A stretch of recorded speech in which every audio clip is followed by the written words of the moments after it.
বিজেপিকে হারাতে জোট বাঁধল তৃণমূল এবং সিপিএম। হ্যাঁ, এমনই এক আশ্চর্য ঘটনা ঘটল তমলুক ব্লকের চংরা কালাগন্ডা সমবায় কৃষি সমিতির ভোটে, যেখানে বিজেপিকে হারাতে তৃণমূল ও সিপিএম জোটবদ্ধভাবে লড়াই করে। ৯টি আসনের এই সমবায় সমিতিতে তৃণমূল এবং সিপিএম ৬টি আসনে জয়লাভ করেছে। বিজেপি পেয়েছে ৩টি আসন। রেজাল্ট আমাদের চংরা কালাগন্ডা সমবায় সমিতির নির্বাচন ছিল। এখানে ৯টি আসনে ভোট হয়েছিল।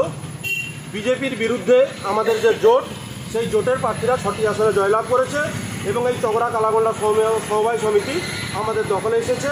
আমরা এখানে আমাদের সভাপতি সম্পাদক আমাদের নির্বাচিত হবে। আমার নাম দিলীপ কুমার সাহু, সভাপতি তৃণমূল কংগ্রেস শ্রীরামপুর। স্থানীয় বিজেপি নেতা আশিস মণ্ডল তৃণমূলকে কটাক্ষ করে বলেন, তৃণমূল দাবি করেছে বিজেপি সিপিএম এর সাথে জোট বাঁধে। বিজেপিকে হারাতে যে জোট তারা করেছে তা নক্কারজনক। তৃণমূলের মুখে সবসময় শুনে থাকি নাকি বিজেপি নাকি সিপিএম এর সঙ্গে জোট করে। এই শ্রীরামপুর ২ নম্বর গ্রাম পঞ্চায়েতের এই চংরা কালাগন্ডা কৃষি সমবায় সমিতির যে নির্বাচন, পরিচালন মণ্ডলীর যে নির্বাচন, এখানে পরিষ্কার বোঝা যাচ্ছে যে এটা এই তত্ত্বটা কাদের ক্ষেত্রে খাটে। সিপিএম একেবারে পরিকল্পিতভাবে তৃণমূলের পক্ষ নিয়েছে এবং তৃণমূলের সঙ্গে লড়াই করেছে বিজেপিকে হারানোর জন্য।